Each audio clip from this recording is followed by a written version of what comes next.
Okay, so the basic method of anapanasati is to, according to the instruction of the Buddha, is to make effort to be completely mindful of each in and out breath as they occur at the tip of the nostril or at the upper lip. Okay, so then you make effort to be never without mindfulness when experiencing each breath. To ensure that not a single in-breath or out-breath occur without being mindful of it. So without the attention being firmly established on the breath. Okay. So that's why it's called anapanasati. Okay, so it's a breath, mindfulness of the in and out breath. And so mindfulness must accompany each in breath, each out breath as it occurs. Okay? So anapanasati. Okay, so this is the basic method. Very simple, right? Just to be mindful of each in breath and each out breath as they occur.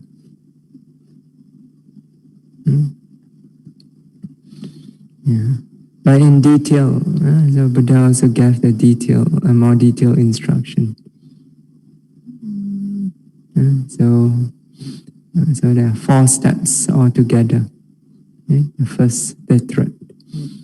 Okay? So the first one is, first 2 steps is as you are being mindful of each in-breath and each out-breath. So you make effort to be clearly and distinctly aware whether they are long breath or short breath. Okay? So it's a long breath, you know it's a long breath. It's a short breath, you know it's a short breath. Okay? So long and short, as we mentioned, means in terms of time duration. Okay? If it takes a longer time, then it's a long breath. Okay? If it takes a shorter time, then it's a short breath. Okay?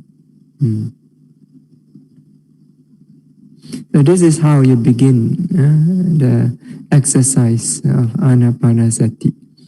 Simply to follow each breath as it passes in and out at the tip of the nostril or at the upper lip. And to notice clearly whether it's a long breath or a short breath. Okay? So once a yogi can be continuously mindful of the long and short breath, then the next step is to step up effort, to pay more careful attention, to discern clearly the beginning, middle, and end of each in-breath and each out-breath.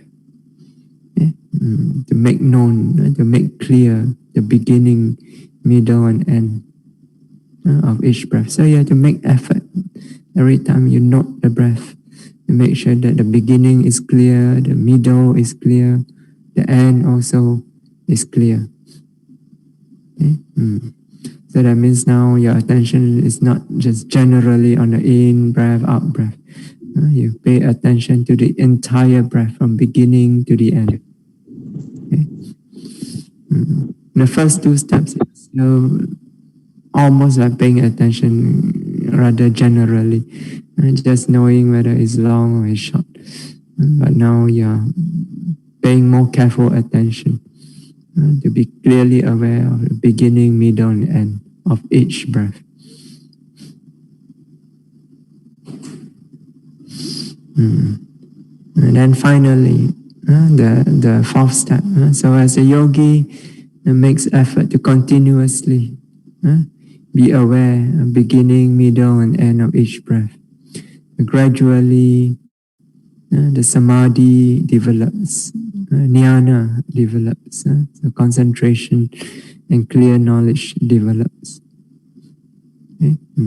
So as samadhi develops, the mind becomes more and more settled, more and more calm, more and more peaceful. The breath also becomes correspondingly also more and more subtle, more and more peaceful, more and more calm. As the jnana, clear knowledge develops, also the breath also becomes more and more subtle, peaceful, and calm. Okay? This happens quite naturally, so you don't have to deliberately try to make the breath more calm, more smooth, more peaceful. So, in fact, if you try to do it, you only make it worse because of the extra effort. Okay. Yeah, so the way to make the breath body more calm, more peaceful is to make effort to develop samadhi and jnana.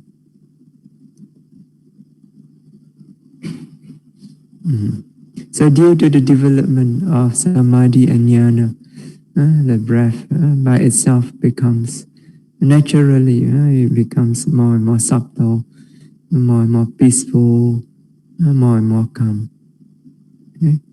So when this happens, then the yogi need to exert more effort in order to note this more subtle, more peaceful, more calm breath.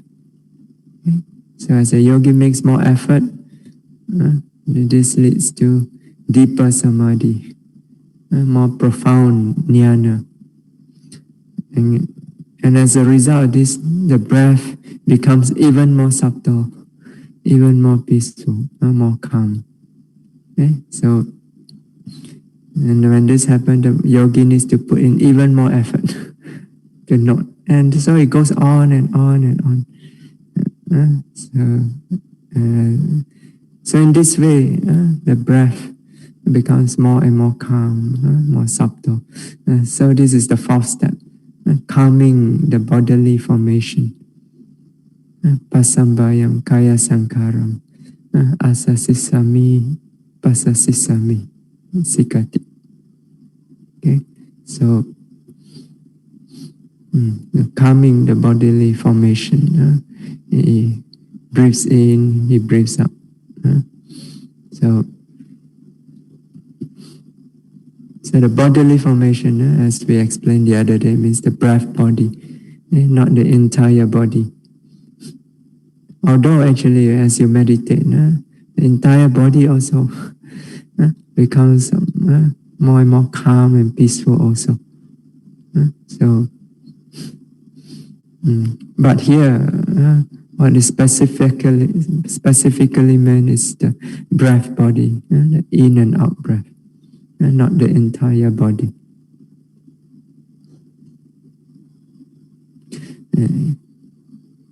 So after this, the Buddha gave a simile. So it says, Seyatapi bhikkhave dako bhamakaro va bhamakarante va siva dikam va enchanto dikam enchamiti pajanati rasam va enchanto rasa enchamiti pajanati eva meva ko bhikkhave bhikkhu dikam va asasanto dikam asasamiti pajanati, and so on. Okay. So Buddha gave this simile, so which is actually a very straightforward simile. So Seyatapi, just as Dako Bhamakaro Bhamakarante Vasiva, just as a skillful lay operator. You all know as a lay, L-A-T-H-E. It is, you know? Yeah, you know. It's a kind of a machine that the carpenter use in order to shape wood. Okay, so yeah, so those who work with metal also use it. So it consists of something to hold a piece of wood. So you have a piece of wood, and then something to hold it on each end. So something to hold it here, something to hold it there, and then after that, there is a mechanism to spin that piece of wood. Okay, so as it spins very fast. So you take a piece of knife or something, and then you start to cut into the wood, start to shape it into the form that you want it to be in. So that is called a lathe. So nowadays we use electric motor to spin the lathe. So, but in the Buddha's time, they don't have electric motor, but they have some kind of mechanism where the lathe operator or the carpenter he needs to pull. I think maybe pull some rope or something. I'm not very sure exactly how it is. Okay, so but if you the more you pull it, the more it rotates. So, yeah. so if let's say the piece of wood is very huge, so you have to pull more to make a bigger rotation, right? But if it is a smaller piece of wood, let's say you want to make a needle, so it's a smaller piece, so then you don't have to pull it so much, you have to pull it a little. See? So it's called a long pull and a short pull. Okay, something like that. So the Buddha says, just as a skillful lay work operator or his apprentice. So when making a long pull, Dikamba enchanto, when making a long pull, he knows clearly, I am making a long pull. And when he make a short pull, then he knows clearly, I'm making a short pull. Yeah. Yeah, right? When you're operating a machine like this, you know when you're making a long pull, you know when you're making a short pull, right? Just as when you're driving a car, you know when you're pressing very hard on the accelerator, you know when you are pressing just very lightly on the accelerator, right? So in the same way, the Buddha says the bhikkhu, the yogi, when breathing in long, he knows I'm breathing in long. He knows clearly, distinctly. Okay, so and when he breathes out long, he knows he's breathing out long. And when he breathes in a short breath, he knows I'm breathing in a short breath. And when he breathes out a short breath, he knows I'm breathing out a short breath. Okay? And naturally you know, right? So yeah, so this simile is quite straightforward and don't need to explain very much. Not really that interesting also. Okay. Yeah. So this basically is the instruction for Anapana. Okay. So first is to know, to keep your mindfulness on the breath with each in breath and out breath. Okay. And then to know whether it's a long breath or a short breath. Okay. So once you can follow it continuously, long breath, short breath, long breath, short breath, and so on. And then you step up the effort to know clearly beginning, middle, and end of each breath. Okay. then once you can continuously know beginning, middle, and end of each breath, then you continuously make effort to sustain that attention so that the samadhi and the jnana develops deeper and deeper, further and further. And as this happens, the breath body becomes more and more peaceful, calm, settled. Okay? Yeah. So this is basically anapanasati. Okay. Only the first 4 steps. So it means there's another 12 steps. That one you can find in the Anapanasati Sutta. Okay. Here in the Satipatthana Sutta, only the first 4 steps are mentioned because they fall under Kayanupassana. Okay. Okay. So this instruction, Anapanasati, it can be practiced both as a samatha object or vipassana object. Okay, so you can approach it as a samatha or as vipassana. Okay, so yeah. So if you follow the samatha jnana, the samatha approach, which begins with the development of deep concentration, the samatha jhanas. Then after that you switch over to vipassana. So if you follow this approach and you take anapana as your subject of meditation, so then you begin by counting the breath. Okay? So you count the breath. In 1, out 1, in 2, out 2, in 3, out 3, you count. So now, according to the Visuddhimagga, they give the advice. It's advised that if you count, you count from 1 to more than 5. Okay, but less, not more than 5. 5 or more. Okay, but not more than 10. Okay, so don't count from 1 to less than 5. Okay, so like 1 and 2, 3. 1, 2, or 1, 2, 3, or 1, 2, 3, 4. Okay, so at least count up to 5. 1, 2, 3, 4, 5. Okay, so it is said that if you count less than 5, you count up to less than 5, the mind will feel uncomfortable, like it is in a confined space. So, because you're counting 1, 2, 3, and then finish already.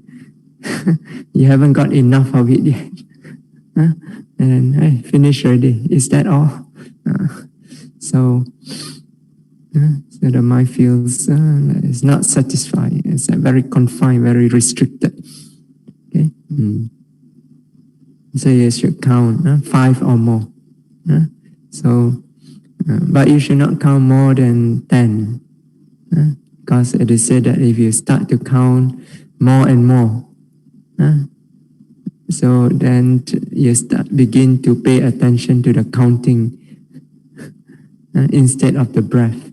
Your attention starts to go towards the numbers rather than the breath. When you practice anapanasati, your attention should be on the breath. So the counting is just to help you to hold your attention on the breath. But if you count bigger and bigger number, so then your attention starts to go towards the number rather than the breath. And so you count somewhere between 5 to 10. Okay, so 1, 2, 3, 4, 5, or 1, 2, 3, 4, 5, 6, and so on. Okay, so in, but you count each one, in one, out one, in two, out two, and so on. Okay, so yeah, so the purpose of counting is to help anchor attention on the breath, okay, so that the mind does not run here and there, distracted. Okay, it's something like a reminder. They tell the mind, you should be noticing the breath. Okay, so remember, the purpose is to bring the attention to the breath. So therefore, the attention must be on the breath and not on the counting. Okay, so don't be distracted towards the counting,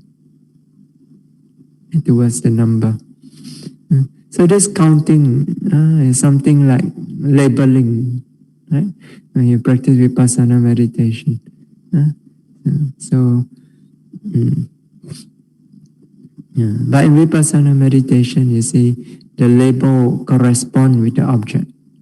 Okay, so you're not rising, you label rising. You're not falling, you label as falling. Yeah, you're not sitting, you label as sitting, and so on. Right? So in Vipassana, it's important that the label correspond with the object, because you're trying to train the mind to be clear about the object that you are noting. And so therefore the label needs to correspond. So to help the mind be more clear about what you are noting.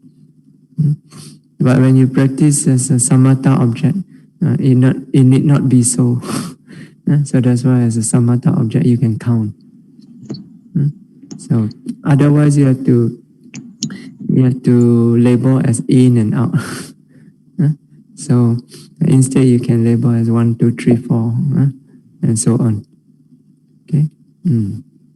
Yeah. So as the commentary, Visuddhimagga caution, so the attention must be on the breath, not be distracted towards the counting. So similarly, in Vipassana meditation, when you label, you must make sure that your attention is on the object that you are labeling.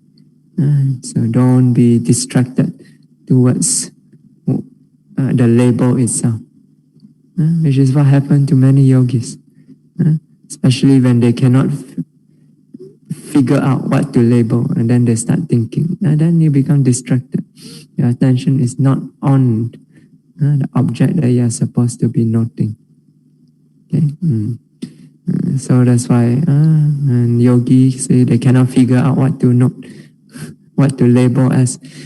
So simply say something, knowing, feeling. Yeah. Because you are actually knowing, or you can say noting also can, because you are noting. Right? So you begin by counting. So, and once the concentration develops through counting, and you find the mind can follow continuously, in, out, without distraction. You can follow continuously. And then you can give up the counting.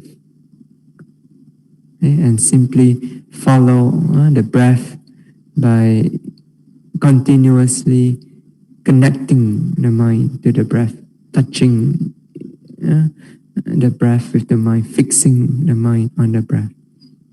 Okay, so actually the counting is to help the mind connect with the breath, touch it, to fix the mind on the breath. Okay, so but once you through the exercise of counting, once you are able to follow it continuously without being distracted, then you can give up the tool of counting and then proceed straight to simply connect directly with the breath. Okay? Fix the mind directly onto the breath each time you note it. Okay? So it's the same with Vipassana also. Once the label has served its purpose, your mindfulness is flowing continuously, without distraction. Your mindfulness is flowing moment after moment after moment. And then you can drop the labeling and simply experience each object that is noted continuously. Okay? Yeah, so you give up the counting and simply follow the breath continuously, connecting with it, touching it, fixing it on the breath. So as you do this continuously, the samadhi will develop. So eventually, as the samadhi develops, what we call the nimitta will arise. Nimitta is like a mental image of the breath will arise. Okay, this is an image that is created by the mind. Okay, so it's not something that magically appear. Okay? So this image appear because you have been focusing on the breath continuously with focused attention. Okay, so the mind has this tendency to create image of what you experience. Right? So if now you think of something, let's say you think of, let's say, nangka. So when you think of nangka, what do you see in your mind? You see an image of the nangka. So that is mind created. Right? So even when you're not meditating, the mind is creating this image. What more when you're meditating with this samadhi, this focused attention, and the image will become even more clear. Okay? So as you keep paying attention on the breath again and again, eventually this image of the breath will appear in the mind. Okay? How is the image like? It's different for different people. So it depends on many things. Depends on things like how you pay attention to the breath, your natural tendency, and so on. Okay, so for example, some people, they may pay attention to the breath at the tip of the nostril. So they feel it like there's a dot there. So when the image appear, it may appear like a dot. Right? So because this is what the mind perceives. Okay, so some people pay attention to it like in, out, going in, going out. So it's like a line. So when the image appear, it may appear like a line or like a string. Some other yogis, they may feel the breath soft, like a cotton wool. So when the image appear, it may appear like a cotton, a ball of cotton. So to different people, different nimitta arises. Okay? Now, when the nimitta, this mental image first appear, excuse me. When it first appear, it is not stable. It's there, it's not there, it's there, it's not there. So therefore, the yogi should not immediately turn the attention to the nimitta. Should continue to stay with the actual breath. Okay, but eventually, the nimitta will stabilize. So once it's stabilized, then you can direct your attention to the nimitta. Okay, continue to focus on the nimitta, to meditate on it, bring the attention again and again to the mental image, until eventually, when the jhana factors is strong enough, the whole mind become unified with the nimitta, become absorbed into it. This is when the jhana arise. Okay, so absorption, concentration, appana samadhi arise. Okay? So once a yogi has attained the first jhana, then he has to spend some time to master the first jhana. So after that, if he wishes, he can develop the higher jhana, second jhana, third jhana, fourth jhana, then master each of the jhana. So once the yogi is satisfied, have enough of samatha already, so he is satisfied that he has developed enough concentration, then he can shift to the development of vipassana, development of insight. So to do so, yogi needs to withdraw from the jhana, come up from the jhana, and start contemplating the nature of nama rupa. Okay? Yeah. So this is the approach, and this is how you practice anapanasati, if you follow the samatayana way. Okay? But if you follow the vipassana yana, the vipassana approach, okay, so you still contemplate the breath, okay, but you don't count it. So instead you just follow the 4 steps very simply, knowing the long breath, short breath, knowing the beginning, middle and end of the breath, okay, and then not continuously, so that you gradually develop samadhi and jnana. Okay, so as the samadhi develops, so mind becomes clearer and clearer, then yogi will begin to realize the presence of the elements, the nature of the physical elements, with each in-breath and each out-breath. Okay?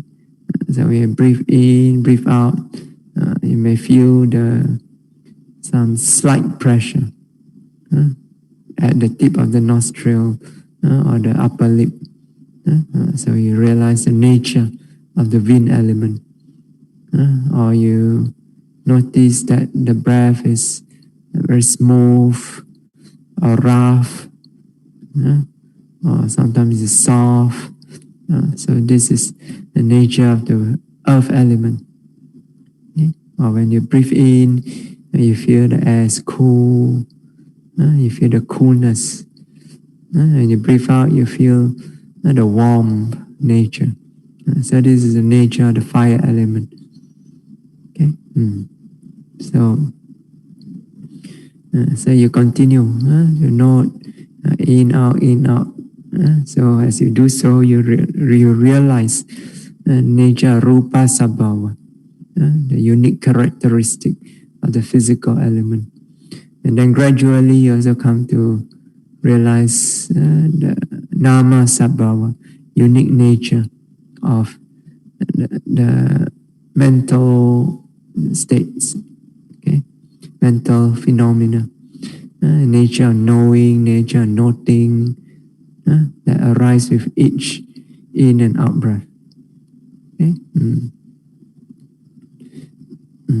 So from sabhava lakkhana, then you meditate continuously, and then eventually you also come to realize the nature of sankhata lakkhana. So how each and every one of this mental or physical nature that is noted is conditioned. It arises, it disappears, moment after moment. Okay? This is sankhata lakkhana, conditioned nature.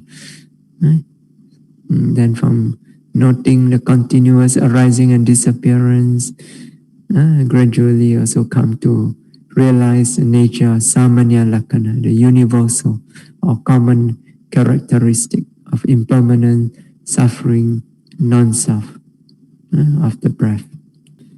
So you notice that whether you follow samatha yana or vipassana yana, whether you follow samatha approach or vipassana approach, finally you end up doing vipassana meditation. right? It's whether you take the long road or the short road.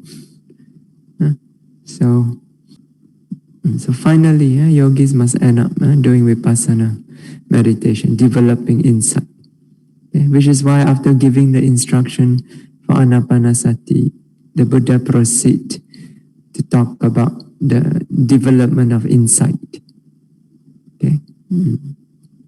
So actually in the Satipatthana Sutta, so the Buddha gave various subjects of meditation to contemplate as part of the practice of Satipatthana. Okay. So in each section, the Buddha, in each section of the sutta, the Buddha introduced one subject of meditation. And at the end of each section, the Buddha talked about development of Vipassana. Okay? Development of insight. Insight into nature of nama rupa, nature of anicca, dukkha, anatta. Okay? So, yeah. So this occurs with every subject of meditation that the Buddha spoke about in the Satipatthana Sutta. So this means that the development of insight is part of Satipatthana practice. So when you practice Satipatthana, it must involve the development of insight. Okay? And because it involves development of insight, Vipassana, jnana. That's why the Buddha can say that this is the only way, Satipatthana is the only way for the realization of Nibbana. Right? Because how else are you to realize Nibbana, which is the cessation of dukkha, if not by developing insight that leads to the letting go of the cause of suffering. Right? It is by contemplating again and again the nature of impermanent suffering and non-self that the mind is able to finally let go of the cause of suffering, let go of attachment to the process of nama rupa, which is essentially the truth of suffering. Right? So only by letting go of the cause of suffering can you experience the cessation of suffering. Okay? So to experience the cessation of suffering, you need to develop insight. Okay? So since Satipatthana is the only way for the realization of Nibbana, it must involve development of insight. Because without developing insight, there's no realization of Nibbana. You cannot experience the cessation of dukkha. Okay? So development of insight is a necessary part of Satipatthana practice. Otherwise, the Buddha cannot claim that it is the only way for the realization of Nibbana. Okay, so let's look at this section, this part where the Buddha talk about development of insight. So after having given the instruction for Anapanasati, so Buddha talk about development of insight. So he began by saying, so iti ajatam wa kaya kaya nupasi viharati, bahida wa kaya kaya nupasi viharati, ajata bahida wa kaya kaya nupasi viharati. So, okay. So this passage and the subsequent one, which we will be quoting later, so this repeats at the end of every meditation subject that the Buddha pointed out in the Satipatthana Sutta. So you find this section repeated throughout the Satipatthana Sutta. Okay? So iti ajatama kaya kaya nupasi viharati, and so on. So he dwells, he means the yogi, The yogi dwells or passes his or her time contemplating the body in the body internally. Okay? Or he passes his time contemplating the body in the body externally. Okay? So Bahida, then Ajata Bahida. He dwells contemplating body in the body, both internally and externally. Okay? Now, what does this mean? What does internal contemplation, external contemplation, what does it mean? Okay? So, to contemplate internally, body in the body internally. So here body would refer to the breath body, the in-out breath. Okay? So to contemplate internally means to contemplate your own breath. Your own breath. It's straightforward. In, out, you know. I'm breathing in, I'm breathing out. So, now, what about externally? To contemplate externally means the opposite. It means to contemplate others' breath. So I contemplate your in-out breath. So that's called contemplating externally. So sounds very strange, right? Okay. So in the beginning, you have to begin by contemplating internally.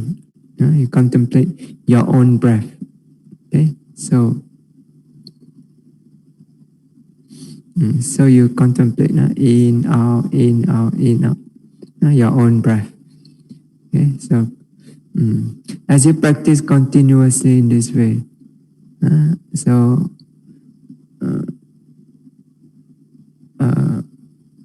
gradually the samadhi develops, jnana develops. Okay, so you practice continuously until you are able to follow the breath continuously. Okay, so when you practice sufficiently, and your practice is sufficient enough, samadhi develops sufficiently, jnana develops sufficiently, you begin to realize the nature of your own in-breath and out-breath, right? So you realize the nature of the internal breath body. And so once you realize the nature of your own in and out breath, then as you meditate, occasionally, thoughts may arise spontaneously about other people's breath. Based on what you have realized about the nature of your own breath. So, for example, you may realize, just as internally, the experience of in and out breath consists of only physical and mental nature. So, in the same way, I'm very sure they all also, when they experience in and out breath, the experience also consists of just physical and mental nature. So spontaneously, this thought arises. It's like you are applying the knowledge that you have realized internally, applying it externally to other people. So that's called contemplating externally. So you realize, just as my breath consists of beginning, middle, and end, I'm sure they also, their breath also has a beginning, middle, and end. Just as my breath arises and disappears, I'm sure their breath also arises and disappears. Just as my breath is impermanent, suffering, and non-self, so their breath also impermanent, suffering, and non-self. So it's like you're applying the insight externally. Okay? Yeah. So this insight that you develop based on internal objects, your internal in and out breath, this is called Paccaka Jnana. So there are two kinds of jnana, two kinds of clear knowledge. Okay? First one is Paccaka Jnana. Paccaka means direct experiential. So direct experiential knowledge. Okay? So this arises by contemplating directly the object, the internal object. So you contemplate directly, experience directly your own in and out breath. Okay? As you contemplate continuously, the knowledge arises with regards to the nature of your in and out breath. Okay? So once you have this Paccaka Jnana, then you apply this jnana externally. Okay? Just as it is of this nature internally, it must also be of this nature externally. Okay? So this kind of knowledge is called Anumana Jnana, inferential knowledge. Okay? You infer from what you have experienced directly, Paccaka Jnana. You infer from Paccaka Jnana and then apply it externally. This is called Anumana Jnana, inferential knowledge. Okay? Actually, in the same way also, you infer from the present, you experience the object in the present, which is direct experience. Okay? And then you can infer the past is also the same. The future will also be the same. So past, present, future. In some suttas, the Buddha mentioned, right? Contemplating on the past, contemplating in the future. So this is true. Anumana Jnana, inferential knowledge. First, you must infer. You must have direct experience of the present. So there's Paccaka Jnana.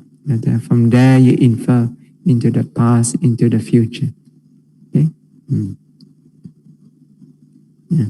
So the basis for Anumana Jnana, inferential knowledge, is Paccaka Jnana, direct experiential knowledge. Okay? So that's why you must begin by contemplating internally to develop Paccaka Jnana, direct experiential knowledge. Okay? Then only you can infer. Then only Anumana Jnana can arise.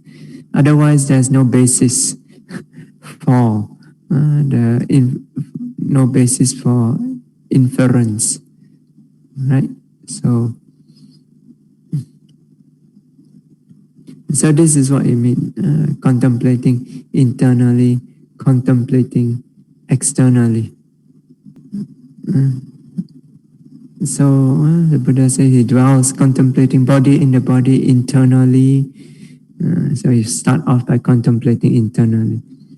So once through internal contemplation, he has developed Paccaka Jnana, direct experiential knowledge.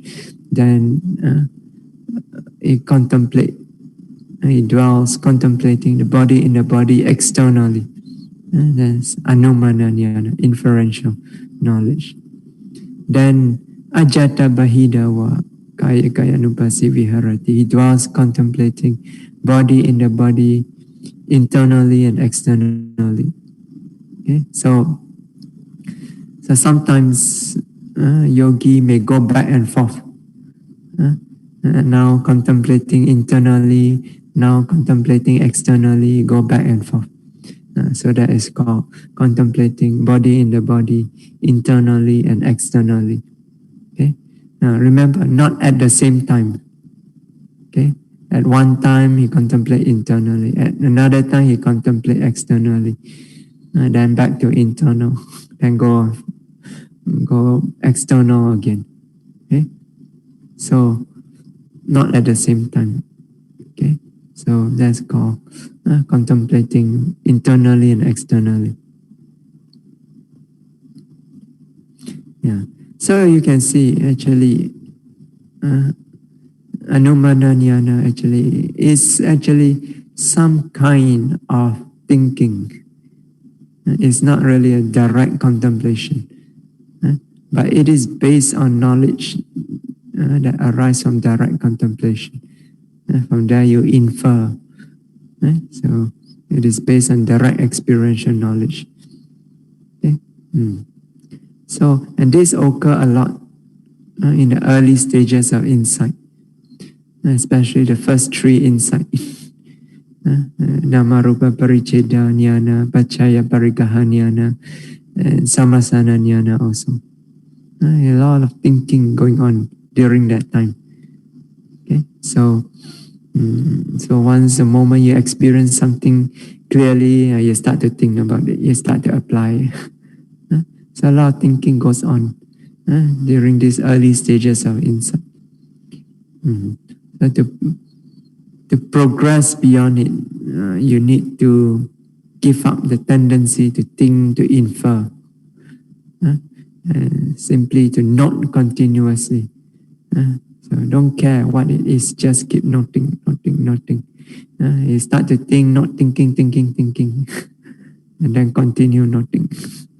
Okay, because as long as you are still trying to think about what you're experiencing, you're blocking your progress. Okay? The way to progress past those early stages of insight is to surrender the mind completely into the work of noting, to note continuously. Okay? So that the insight can deepen, it goes deeper and deeper and deeper. Okay? So as the insight deepens, then you find there'll be less and less thinking. Okay? Okay, so next, the Buddha says, Samudaya Dhamma Nupasiva Kayasme Viharati. Vaya Dhamma Nupasiva Kayasme Viharati. Samudaya Vaya Dhamma Nupasiva Kayasme Viharati. Okay, so now, so there's this word, Samudaya Dhamma and Vaya Dhamma.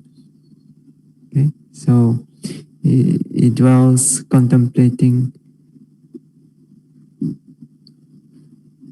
He dwells contemplating the Samudaya Dhamma in the body, or he dwells contemplating the Vaya Dhamma in the body, or he dwells contemplating both, the Samudaya Dhamma and Vaya Dhamma. Okay, so the reason why I didn't translate these two words, because there's two explanations for the meaning of these two words. Okay, and both the explanation is valid. Okay, because that's the nature of Pali words. One word can have so many meanings. Okay, so here, Samudaya Dhamma and Vaya Dhamma, both these words have two different valid explanations. And both of them, they also the yogi experience during the work of contemplation. Okay? So the first explanation is according to the commentary. Okay? So according to this explanation, Samudaya Dhamma means the origination factor. Okay?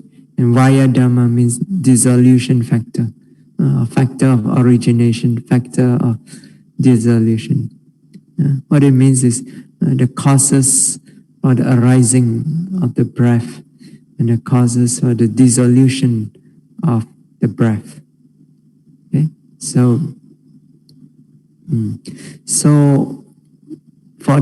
in order for the breath to occur, so there must be certain causes present, right? So in the commentary, they mention First of all, the gross body, right? You must have a gross body. Without body, no breath will occur. Like in the immaterial world. So, the immaterial Brahma world, they don't have a body, just the mind. There's no breathing there, right? So, not just the gross body. Specifically, you must have a nasal aperture. If there's no hole here, how to breathe, right? So the nasal aperture also is a cause. And then there must also be the mind. So there's no mind, breathing will not occur. Without the mind giving the impulse to breathe, the breathing will not occur. Right? So for example, a dead body, no mind. You can feel whether it breathes or not. It doesn't breathe. Some yogis who enter into this Nirodha Samapatti, attainment of cessation, where the mental process is temporarily suspended. At that time also, there's no breathing.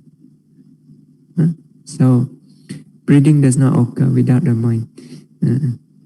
So therefore, actually, breath, anapana, the in-out breath, is actually citta jarupa, mind-produced materiality. It's produced by the mind.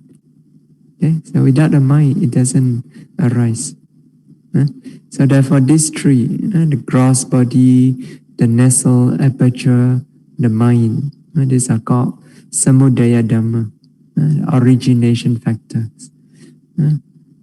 The factors or the causes that originate the breath, that give rise to the breath. Okay? So as a yogi meditates and as the mind becomes clear, so you keep focusing on the in breath, out breath, in breath, out breath. As the mind becomes clearer and clearer, sometimes the yogi may realize this. Without the body, there will be no breath. If the body disappears, the breath will not arise. Because there is a body, there is the breath. Because there is the nose here, the holes here, the nasal aperture, then the breath occur. Without it, it doesn't occur. And if your mind is very clear, your noting mind is very clear, you may even realize or the impulse behind the breath. So without that, the breath also will not occur. Okay, so it comes as an experience. The yogi realizes it for himself.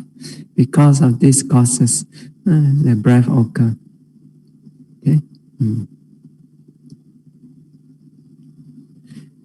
So when these three factors disappear, the breath will also dissolve.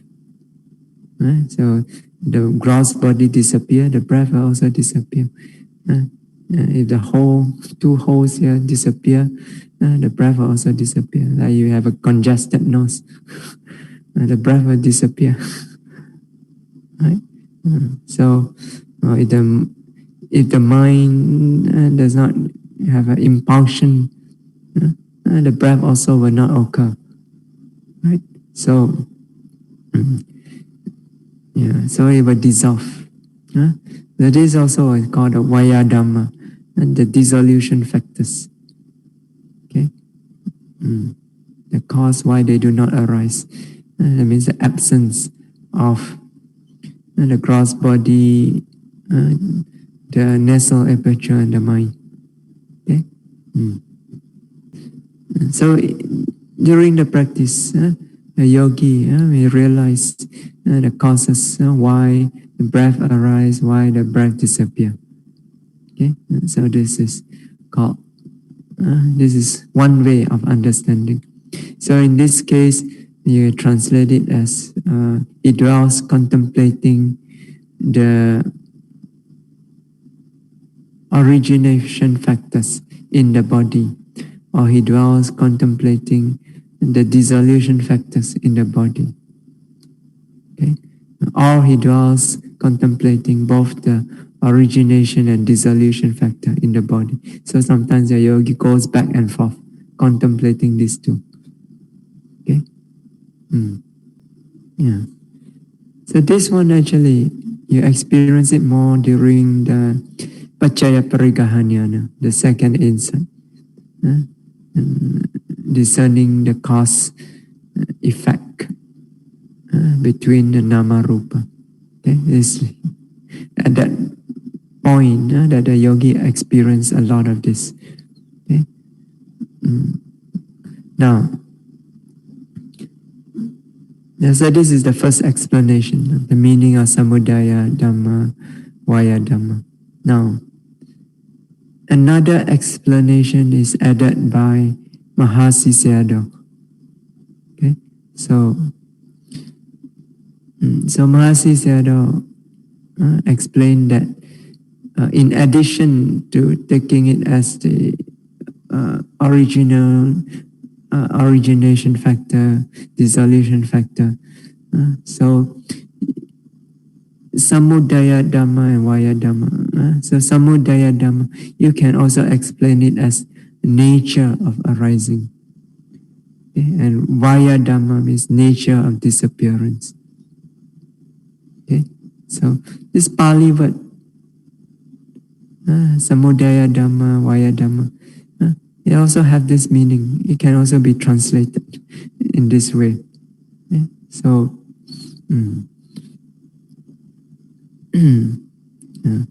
so it doesn't contradict what the Buddha says, because it does have this meaning. You see? So therefore, if you observe the arising of the breath, the yogi make effort to observe the arising of the breath bit by bit, moment by moment. So he's contemplating the Samudaya Dhamma, the nature of arising of the breath. Okay? Similarly, if the yogi makes effort to observe the disappearance of the breath, bit by bit, moment by moment, then the yogi is said to be contemplating Vaya Dhamma, nature of disappearance. Okay? But in practice, most of the time the yogi will be contemplating both arising and disappearing. Okay? So in the beginning, it's more of arising. So especially at Paccaya Parigahanyana, is more of arising. Okay? So but beginning from Samasana Jnana is more arising and disappearing. Udayabhaya Jnana also arising, disappearing. Okay? But then, so in this two phase, the yogi notes both the arising and disappearing. So Samudaya, Vaya Dhamma Anupasiva Kayasmi Viharati. He contemplate both the nature of arising and disappearance in the body. Okay? Beginning from Bhanganyana, knowledge of dissolution, it is only the dissolution, disappearance. So nature of disappearance. So this contemplating on the nature of arising and nature of disappearance, this is crucial for the development of insight.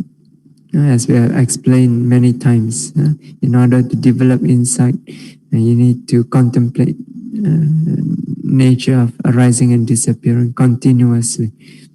Okay? Because it is in this never-ending process of arising and disappearing of the Nama Rupa that you find the nature of Anicca, Dukkha, Anatta.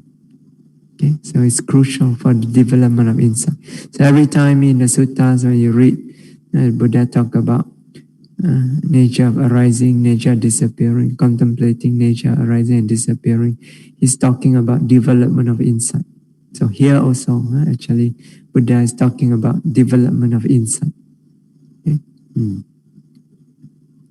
Yeah. So both this explanation, according to the commentary and according to Mahasi Sayadaw, it can be applied here.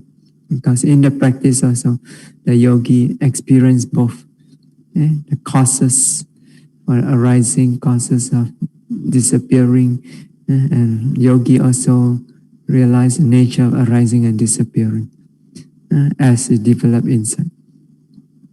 But what is important is not to go looking for all the causes or go looking for the arising and disappearing. Okay, so as and when you notice this nature, then you simply recognize them by noting them. Okay? So as you develop your practice, your mind gets become clearer and clearer. Naturally, you will be able to notice them in your experience. You don't have to go looking for them. Okay? They are there within your experience. Your mind is clear enough, you'll be able to recognize, to pick them up with knowledge. So there is development of insight, noting the arising and disappearing of the in-out breath. Then after that, the Buddha says, Ati kayoti wa panasa sati pachupatita hoti. Okay? So this means his mindfulness is established thus, that is the body. So when he note with mindfulness, with that noting mind, he realized that is the body. Body here again means the breath body. So when he note the in breath, there is only the in breath. So that is the body. So in the commentary, they paraphrase this whole sentence. His mindfulness is established thus, that is the body. So the commentary paraphrase it. He says, Kayo wa ati na sato na pugalo na iti na puriso na ata na ataniya na aham na mama na kochi na kasachi ti eva masasati pachupatita hoti. So this means his mindfulness is established in this way. There is only the body. Kayo wa ati.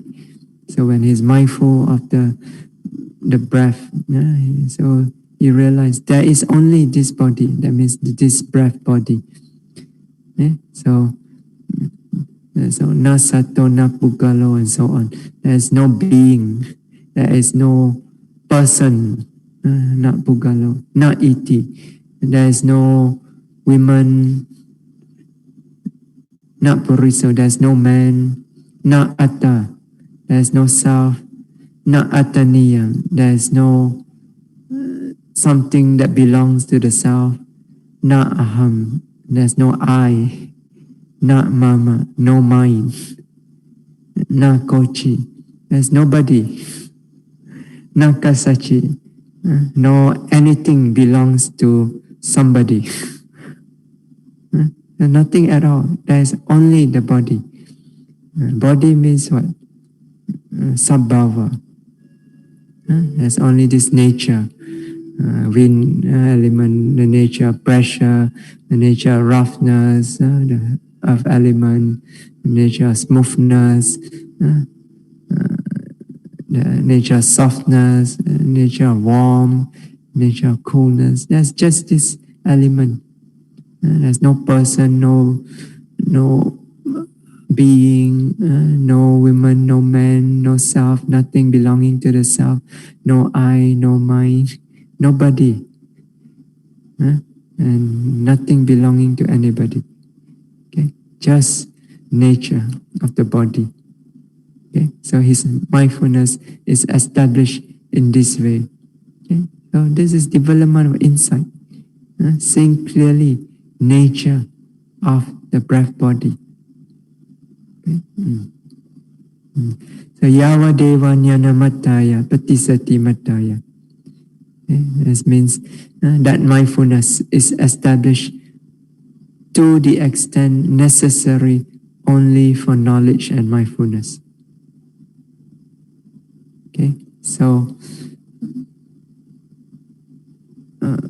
commentary explain. This means that mindfulness is established to the extent necessary for further and further, higher and higher measure of knowledge and mindfulness. Okay, so this indicates the purpose of developing this kind of mindfulness. Okay, so that means you continuously develop it, sustain it, in order that your mind can reach higher and higher distinction in knowledge and mindfulness. Okay? So that your practice do not remain stagnant, but is always progressing forward from one stage of insight to a higher stage of insight, and so on, until you arrive at Magga Jnana. Okay, so that's why you establish this mindfulness for. Okay, so to reach higher and higher stages of knowledge, and of course mindfulness. Okay, so Yawadeva Jnana Mataya Patisati Mataya. So the mindfulness is established to the extent necessary only for knowledge and mindfulness. Okay? And finally the Buddha says, Anisito cha viharati, nacha kinchi loke upadiyati. Okay? So he dwells independent. Okay? Anisito means dependent. So anisito means independent. So he dwells independent. What this means is independent of craving and wrong view. So his mind does not depend on craving and wrong view. Okay? So if you do not develop insight, you do not see clearly the nature of nama rupa, the nature of impermanent suffering and non-self, craving arises. Right? Wrong view arises. Okay? So when you experience the object, the mind depends on craving. It yearns for the object. It depends on wrong view. He sees this as I or as mine, as a self or something belonging to the self. Okay? So now the yogi develops insight. He dwells independent from craving, independent from wrong views. Okay? Anisito cha viharati. Nacha kinchi loke upadiyati. He does not cling to anything in the world. Okay? So the world here again means the world of the five aggregates. Okay? So he does not cling to anything in the world of five aggregates. So when you develop clear insight into nature, nama, rupa, then you do not cling to anything of the five aggregates. Okay? The mind is free. Okay? So it does not cling by means of craving. It does not cling by means of wrong view. Okay? Because of the insight that is present, the mind does not depend on craving, does not depend on wrong view. So the mind does not cling through craving, does not cling through wrong view. If the craving is present or wrong view is present, the mind will cling to the five aggregates that is present. But now, because of the presence of the insight, the mind does not cling, it lets go. So it's free. Yeah. So, evam bhikkhu bhikkhave bhikkhu kaya kaya nupasi viharati.